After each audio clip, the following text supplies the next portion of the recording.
La pression monte dans les rues d'Istanbul, la ville des affaires de la Turquie. Plus on se rapproche de l'ouverture officielle des championnats du monde, hommes et femmes, des pompiers et des sauveteurs, plus on a bien le sentiment que l'événement de portée sportive est attendu. Ça grouille de plus en plus de monde à l'hôtel de Deman, choisi pour accueillir les délégations officielles. Les athlètes camerounais qui logent ici ont eu le plaisir de recevoir la visite de Madame le secrétaire général de l'Organisation internationale de protection civile, l'une des personnalités d'honneur invitée par la Fédération internationale du sport des pompiers sous l'encadrement des autorités turques. Il faut dire que c'est aussi la première équipe africaine à prendre part à ce championnat. Et vous imaginez, j'ai la chair de poule parce que c'est de mon pays. Et pour cette raison, malgré la fatigue, parce que je suis arrivée ce soir, je me suis dit qu'il faut que je vienne vous saluer, vous encourager. Vraiment, je suis très fière de voir ces filles, ces garçons qui ont eu le courage de venir se mesurer à d'autres équipes.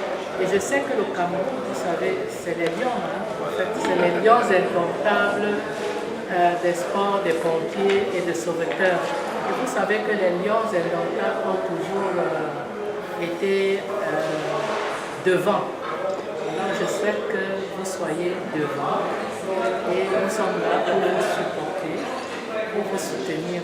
Je suis très contente. J'ai déjà entendu parler de vos entraînements et que vous faites bien.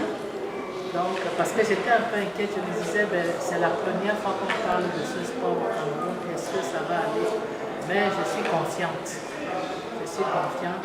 Et vous avez vu que le chef de l'État a bien voulu mettre à la tête de la délégation le ministre de l'administration territoriale en charge de la protection civile.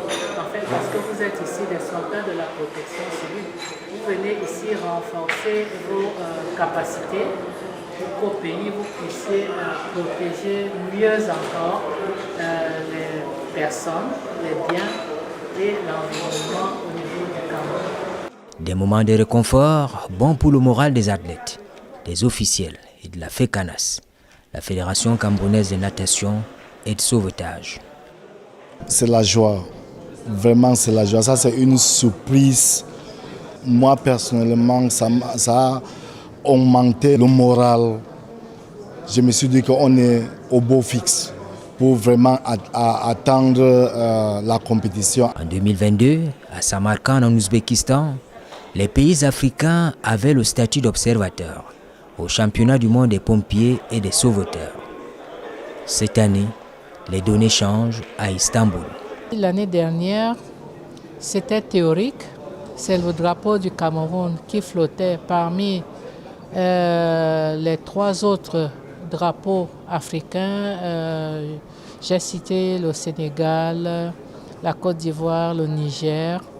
Mais il n'y avait pas de compétiteurs sur le terrain. Alors, je suis très contente de voir que le Cameroun aujourd'hui honore ce championnat. Effectivement, et qui plus est, le Cameroun est représenté par une équipe féminine et une équipe masculine. Ce qui n'est pas le cas, même pour des pays qui sont mieux outillés que le Cameroun. Je suis très fière et je suis reconnaissante à la plus haute autorité camerounaise. J'ai cité son Excellence le Président Paul Biya, qui a répondu à mon appel parce que c'est à lui que je me suis adressée. Je me souviens, lors de ma première visite en mars 2021, que j'ai souhaité que le Cameroun adhère à cette fédération et immédiatement il a marqué son très haut accord et a instruit les autorités compétentes qui ont elles également mis le paquet parce qu'il faut dire que le temps était très court. Ces autorités qui ont mis le paquet pour que les équipes soient ici aujourd'hui. Je suis très contente. Ceci contribue au rayonnement de mon autorité à la tête du secrétariat permanent de l'OIPC. Vous ne pouvez pas imaginer parce que lorsque vous lancez un appel à d'autres pays africains et alors que votre pays même dort, les gens vont se dire mais est-ce qu'eux ils croient vraiment à ça? Et ça c'est la preuve. Et je crois que la participation de l'équipe du Cameroun va inciter les autres pays africains à adhérer à cette fédération et à renforcer ainsi les capacités des acteurs de protection civile sur le continent africain. Je remercie encore une fois de plus son Excellence Paul Biya d'avoir écouté le cri de sa fille qui est secrétaire générale de l'OIPC. Au détour de l'échange que Mme Maria Touyap a eu avec l'équipe d'encadrement des athlètes et Mme le directeur de protection civile au ministère de l'administration territoriale, la question de la logistique pour les équipes camerounaises a été évoquée. À vrai dire, on est en train d'expliquer que vraiment c'est notre première fois. On a donné un peu le résumé, notre difficulté, notre côté positif aussi, parce que ce n'est pas seulement le côté négatif, il y a beaucoup de côtés positifs, puisque nous sommes le premier pays africain à y être. Pas seulement à y être, on est là avec les femmes, les hommes. Bon, c'est la joie, c'est la joie vraiment. Vraiment, je me suis dit que si madame est là, c'est une preuve que nous sommes accompagnés avec la protection civile qui est vraiment, ce n'est pas quelque chose de rien que les gens en tenue, c'est quelque chose qui concerne tout le monde. Parce qu'il faut préciser, ce n'est pas l'appel de seulement les hommes en tenue, c'est l'appel de tous les civils.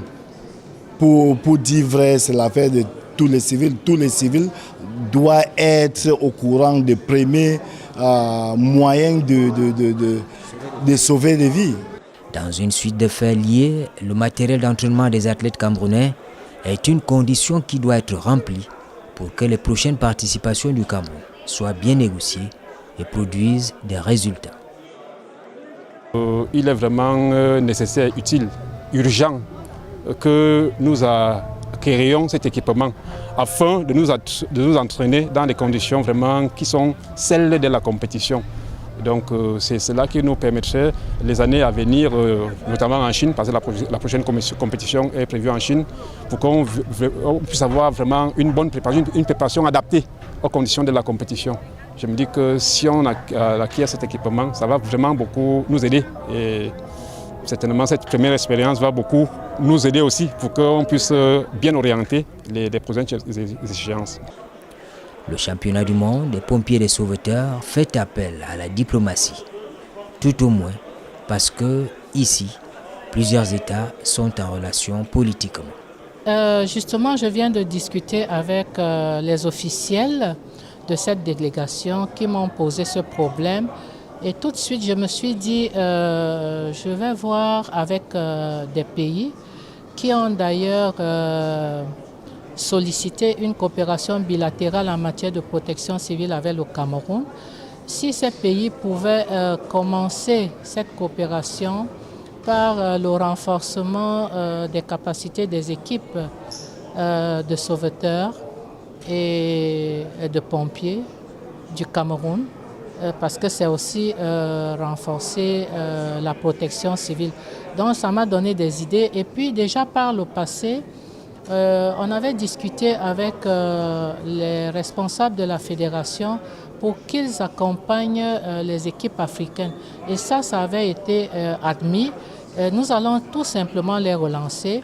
Et puis je pense que cette participation va permettre aussi au Cameroun de vraiment identifier ses besoins en la matière afin de bien les adresser et pour que nous puissions voir dans quelle mesure nous pouvons les accompagner.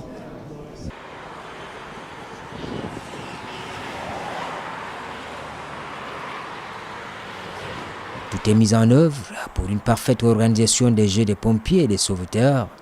À Istanbul, on peut le voir, à la veille de la compétition. Des marqueurs et indices existent bel et bien dans cette ville à l'activité économique relevée.